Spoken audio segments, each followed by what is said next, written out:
Hey guys, how's everyone doing? I hope y'all are doing well. As you can see, we have our promat 55. We tore it down, ported it, cleaned everything up, done a rattle can restoration. It ain't perfect, but you know what? It looks a whole heck of a lot better than it did. We did bake most of the parts, so they should be a little harder to scratch than normal, but you know what? She'll probably still scratch. Kind of hated to put this old handlebar on it, but it is what it is. It'll work just fine. I really like it now. I can't wait to get it out and run it, but unfortunately the weather here is going to be horrible for the next few days, so there ain't going to really be no getting out and running power saws or cutting wood or any of those things that we like to do. And I don't have a dang thing here to cut to test the saw, so it just kind of is what it is. I believe it's going to cut a lot better than it did. We done some pretty aggressive port work to the old saw, and it's got a new set of rings in it. It has more compression than it had. Put a chip in it, done away with the points. It's electronic now, and we've got a double jet SDC carb on it. We did have to rebuild that, but that's no big deal, is what it is. Yeah, I really like it. I think it's going to be a ripper. Seems to have really good throttle response, and is going to rev out really nice. I'm going to throw up a little video here I made with my phone yesterday, showing the port work and kind of the parts just sitting on a bench that I'd painted and done. But anyway, you guys can look forward. I don't know, it's probably going to be a week or so of a test cut video where I'll probably just take it over to the property. There's a couple trees down over there, and they're nothing big, but they're big enough to where we'll be able to test this thing and see what kind of power it's making. But yeah, I'll throw up that video clip, try to get it in here, and it's been fun. I've got several projects on the way coming. I think we're going to have a 61 Husqvarna we're going to port in 026. We'll have a MS 440 hopefully here next month sometime. We're going to end up with a 288 XP. The guy that we done the Mac 1010 for down south, he was really happy with that. He's sending us a mini Mac 6 up here, but I'm pretty sure that's just a repair on that saw. But we'll try to show that on camera and show what was wrong with it and what we're going to do to fix it.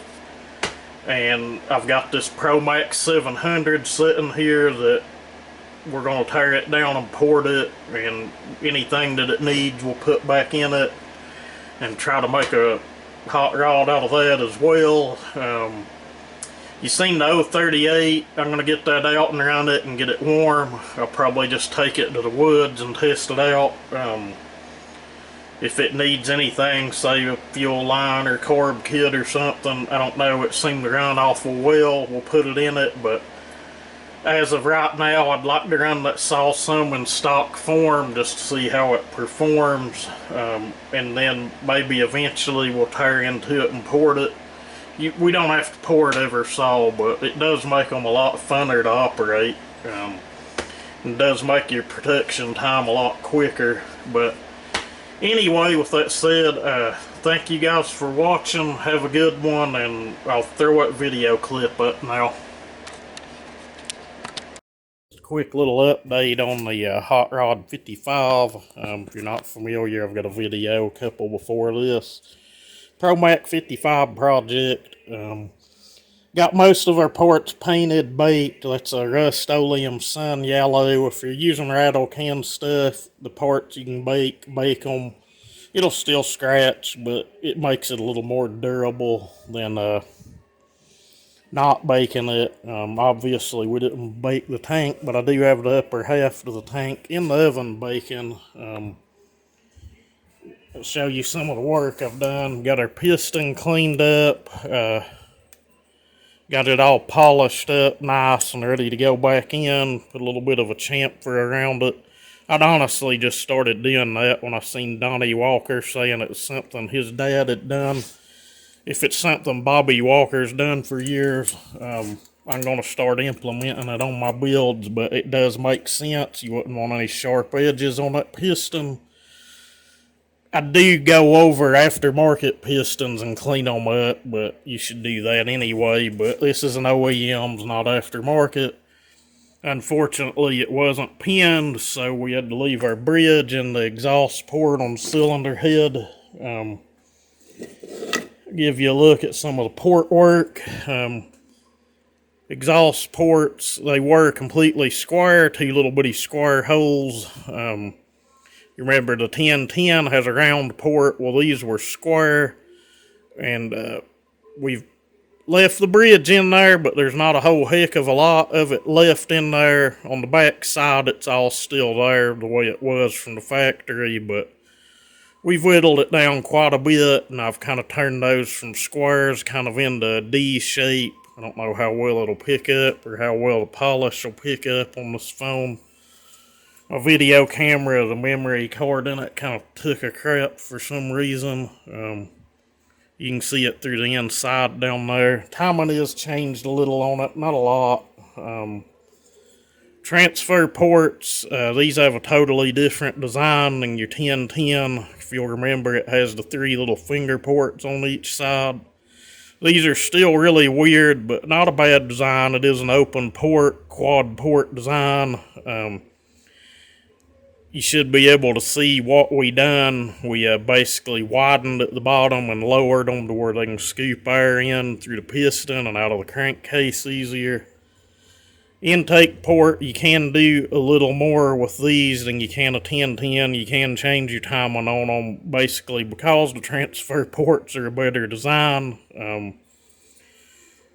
We've got it matched, our spacer. Those notches on the top of the spacer are there from the factory, and I don't know if you'll be able to see it, but it does go back into the port. I don't know what the purpose in that was, but we do have that all matched up, and I don't know that it'll show or pick up very well, but we went in on this and laid a really nice finish on it as well. Saw should be a ripper, should have a really nice bark to it. I'll probably have to go in and do just a little bit of work to the open of the muffler because I made the lower port, kind of changed the shape of the lower portion of that exhaust port. I do have good seals to go back in it. The PTO side seal was a little harder than I like. There's no way I'd ever put it back in anything, but I've got good used seals here. It's my saw. If it's someone else's and I was doing it, I'd probably put new seals in it if needed, but I don't know if I showed that. Got a really nice finish on that as well. They're 9 times out of 10 will be pitted and kind of cruddy, but hopefully I get this thing together here in a little bit, or at least have it running tomorrow. I've got to reassemble the tank, got to reassemble the starter housing, and get the piston and rod assembly into the block itself, and get all of that glued up and together. But yeah, I just thought I'd give you guys a quick little update on it. Thank you for watching.